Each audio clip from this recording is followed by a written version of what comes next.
Day one of Chiefs full training camp is in the books, and one thing is certain, the deep game is back in Kansas City today on Locked On Chiefs. From the land of the free and the home of the Chiefs, this is the Locked On Chiefs podcast. Welcome back, Chiefs Kingdom, friends and neighbors around the world. We're brought to you today by LinkedIn Jobs. It's the easiest way for you to find qualified candidates to talk to you faster. And post your job for free at linkedin.com/LockedOnNFL. That's linkedin.com/LockedOnNFL. You can post your job for free. Terms and conditions do apply.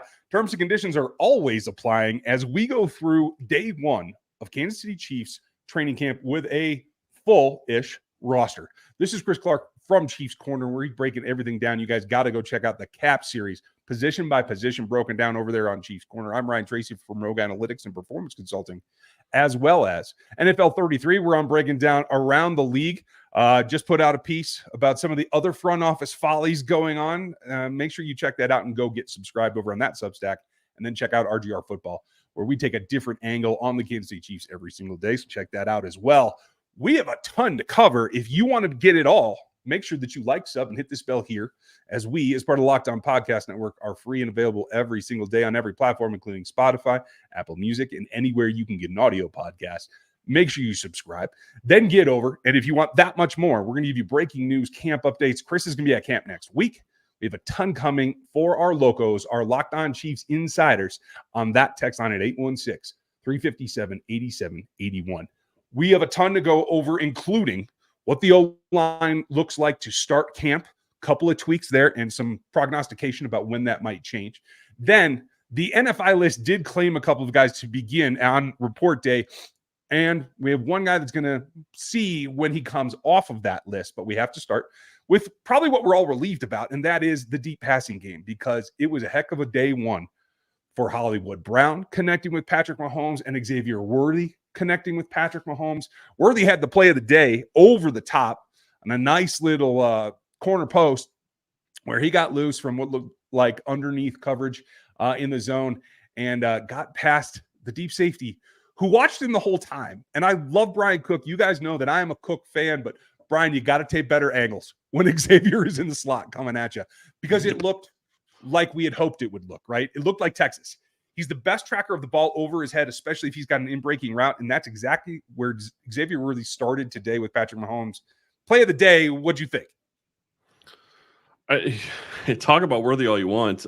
We talked about this when he was drafted, and I said specifically one of the things he does very well is he tracks the ball over his head. And you go back and you watch a couple of years ago, that one of the best guys that the Chiefs have had tracking the ball has been Tyreek Hill. And I'm not trying to say he's Tyreek Hill, but that is one of those qualities where he is very good, and that was one of the things that Tyreek Hill did very well. That is extremely important. And you look at what cost Kansas City multiple times in the past when you start looking at the deep passing game with MVS, he couldn't track the ball very well. You're not going to have that problem with Worthy. But to just talk about Worthy on that play is not doing Mahomes justice, because he's rolling out to his left, falling backwards and throwing across his body 50 yards in the air downfield. It's just absolutely ridiculous the type of play that was. It says something. And I got asked this question last week on a radio hit. Like, is there a better time? We're starting our 8th season doing this show. We've been covering this team for over 10 years apiece, me pushing on 15 at this point. Is there a better time to be a Chiefs fan? Probably not. To be a Chiefs media creator? Probably not. Because exactly what you just said, it's so normalized now, we don't even talk about that. The fact that this play is something that maybe one or three other quarterbacks in this league could even contemplate trying. And we're just like, oh, that's not even the big part. It's like, hey, he tracked the ball. My apologies, Patrick. I should have mentioned that.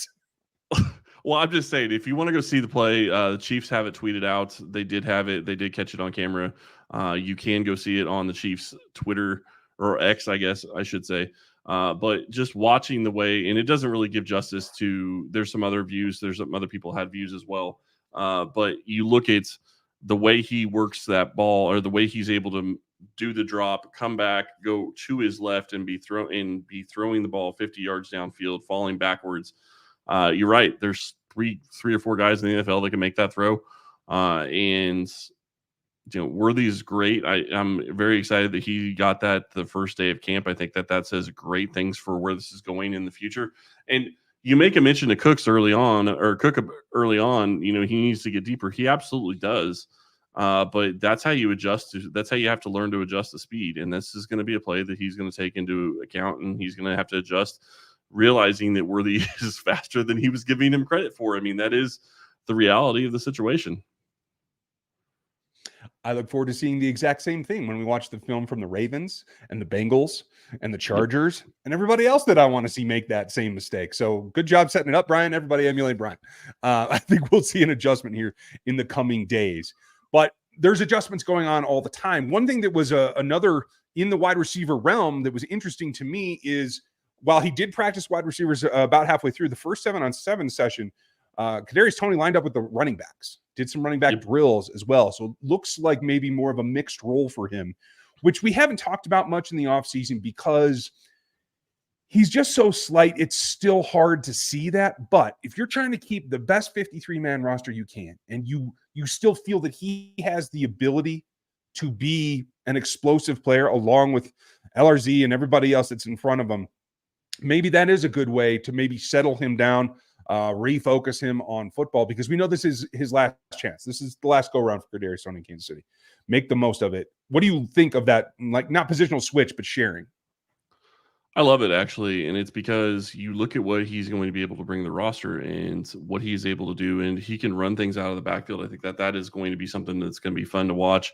And the reality is maybe he plays a hybrid role where he's basically a running back and a wide receiver, and maybe that's the way they keep 4 running backs. He's counted as a running back, and they keep 6 other wide receivers. I mean, that's theoretically possible. There's going to be lots of different things that are going to play into this, and using his speed and his agility out of the backfield, I think, is something that should excite Chiefs fans. I think that he brings a lot to the field when you look at it that way, and being able to run routes out of the backfield. I mean, put him on a wheel route, put him on lots of different things you can do with him out of the backfield. He's going to get picked up by guys that aren't ready for his speed and his agility. So I think that's something that could be a lot of fun to watch. So I'm really curious to see if that continues to develop, if they start using him in that role and what they really do with him, because I do think that he is still probably on the team in regards just to being maybe the punt returner. I mean, maybe that's going to be his main role, and then he's going to also step in and play in situations to be a running back or a wide receiver at times, because you still have to have somebody that can do those types of roles that's going to be a core special teams guy, which it sounds like Tony could be in that regard to an extent. And so we'll see what they do. I'm really curious to see what they do with him. And then, we already talked about, but didn't probably give enough credit, Hollywood Brown made a good catch as well, getting open, coming down with the ball. I think that there's lots of different things. And that was just where, the catch we talked about was Worthy's biggest play. He also had a pretty good catch in 7-on-7 with Mahomes. Lots of different things happening with the receivers early on. And obviously we're talking about Brown, Worthy, and Tony, but let's not forget about Kelsey. Kelsey was out there and showed up as well, which doesn't surprise anybody, but it's going to be a fun year. Stash Trav is back. Well, I'm sure we'll talk about him in the next day or two. But yeah, there are some guys who are not out there right now. What does the NFI look like? We'll give that rundown for you right behind this here on the Locked On Podcast Network.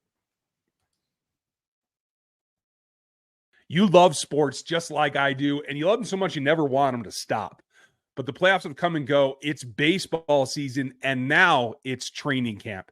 There's always something to get into the action, and wherever you want to go, you can do it with one app on FanDuel and place any bets anytime you're in the mood. This summer, FanDuel is giving away to all customers either a boost or a bonus daily.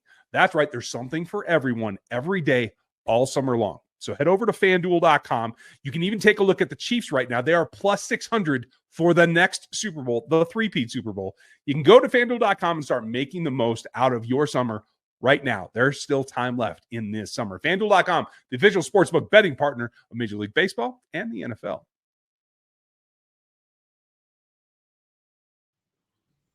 Make sure you check out Locked On Sports today. It's 24/7. It's no shouting voices at you. You actually get the experts on your team or the teams that you're interested in every single day here on the Locked On Podcast Network, on YouTube, or on Amazon Fire TV.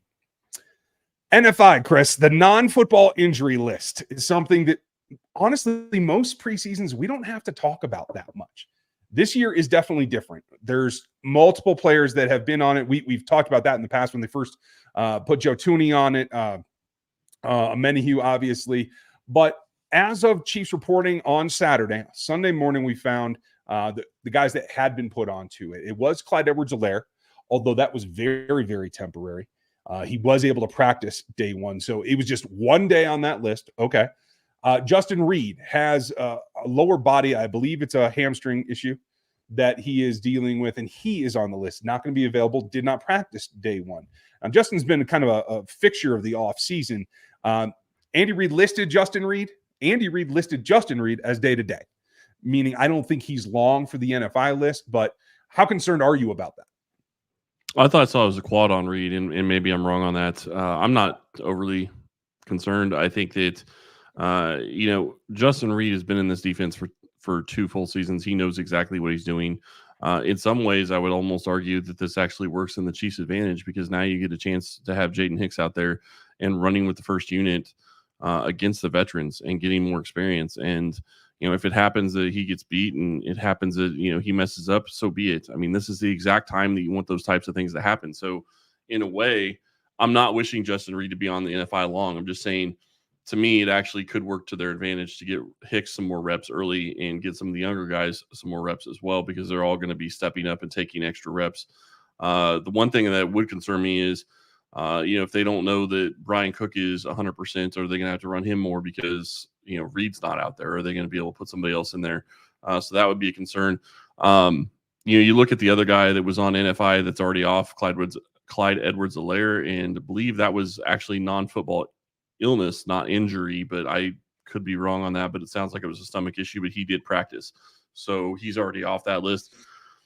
Not really an issue. And so now we're in a situation where we'll wait and see on Reed. Obviously, if you remember a couple of years ago, day-to-day is never a good thing for the Chiefs, but I don't think this one's going to be long for that. I agree. I will tell you this, and even going back to the last segment, when we were talking about the receivers, specifically when we talk about safeties, they're in the same breath because they're usually going against each other.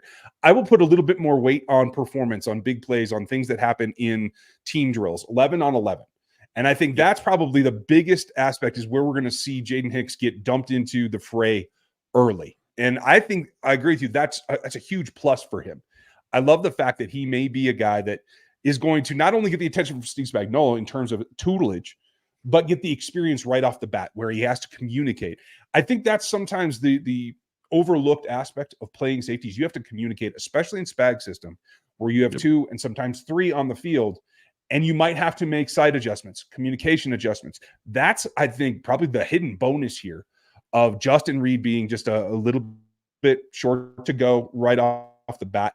Again, folks, we don't think anything's going to be long-term for Justin Reed. He should be out there. We'll just see what that recovery looks like. A couple of days would be my guess. But in the meantime, Hicks is getting even more of a jump than he would have. I feel comfortable with that, especially when we talk about having maybe only 3 true safeties listed on the depth chart, if you're counting Chamari as some kind of tweener.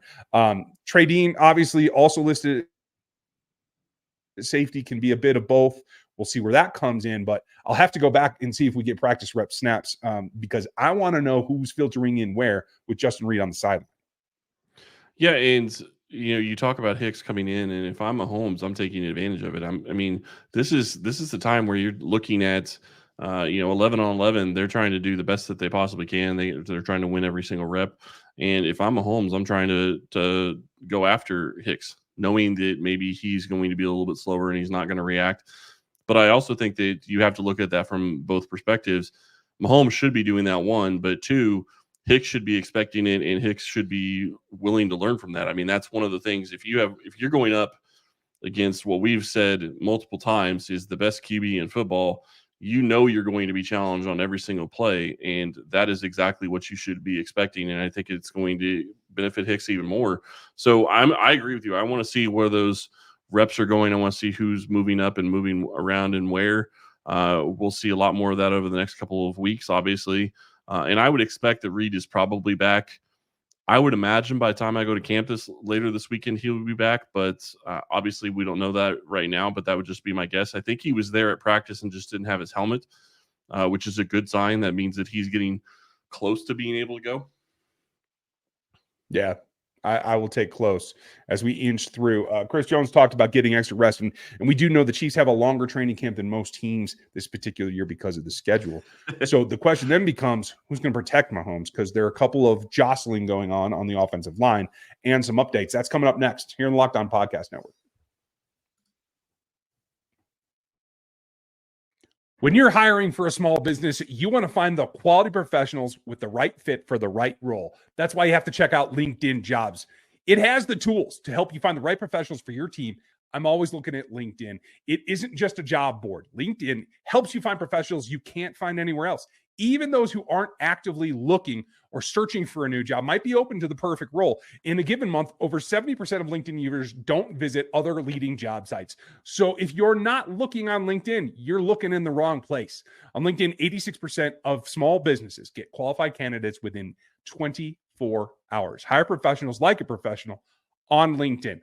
It goes down the easiest way to post your job for free is on LinkedIn.com/LockedOnNFL. That's LinkedIn.com/LockedOnNFL to post your job for free. Terms and conditions do apply.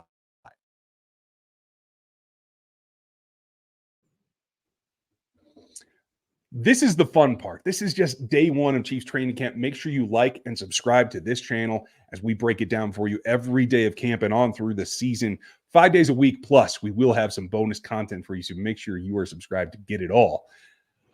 The O-line. Been a lot of discussion over the offseason. Didn't go as we expected. And what I will say this, it didn't go how I expected to end when camp is officially over. Wanya Morris gets the first team reps with the first team at left tackle. They did switch in, and by all accounts, it looks like it's about a 50-50 split between Kingsley Suamataia and Wanya Morris for the left tackle spot. But maybe the bigger surprise to me was Frank Caliendo. Caliendo's continuing to get the left guard reps while Joe Thuney is out. I expect them to jostle a little bit, but I was a little surprised that's the way it started today.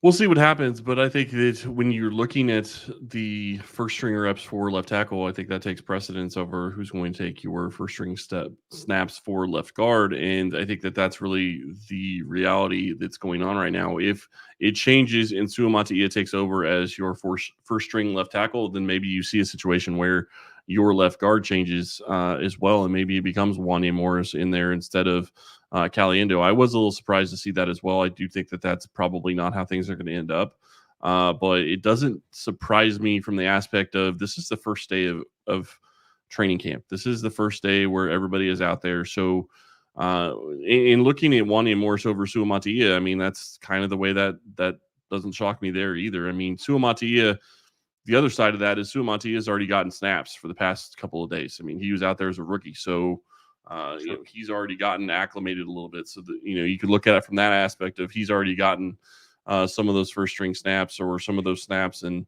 now you're in a situation where you're getting Morris more acclimated or as quickly acclimated as you can. But the reality is until pads come on, it's really not going to make that much of a difference. We're still kind of going, you know, just helmets. You know, you're not going to have pads on for a couple more days. So it's one of those things to watch. Curious to see how things turn out. And really quick, I have to say, Chris Jones needs to continue to try to keep begging Andy Reid for time off. I found that rather hilarious from training camp. Not surprising because Jones missed all of training camp last year. But yeah, continue what you're doing, Chris, because maybe it'll work out for you. Maybe you'll get some time off. Yeah, imagine Chris Jones in a twin bed. That's interesting, right? Like you can't even turn over at that rate. That's crazy. Yeah. But that aside, one of Chris's comments was that he's fighting a 300-pounder on every play, and that's fair. One guy he's not fighting right now that he usually does is Joe Thuney.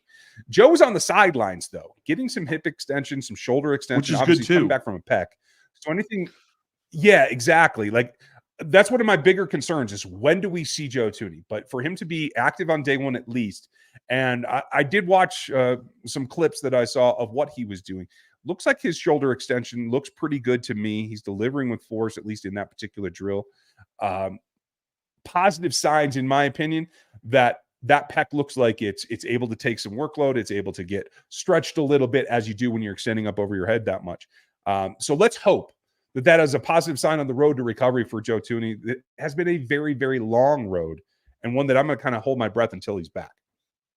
Yeah, and the big question when it comes to Thuney is when is he going to be back? Obviously, we'll be watching that. We'll be giving you more when we find out. But, the big question, it looks like he's able to take some pressure on that pec, and that's great. A lot different when you're just doing those types of drills versus when you're going up against a guy that's your size and you're pressing basically close to 500 pounds between the two of you, and the stress that's going to be put on that muscle and that joint. So lots of different things there, and we can hope that he's able to come back and quickly. We'll see what ends up happening. But you look at what this is going to mean for the Chiefs' offensive line.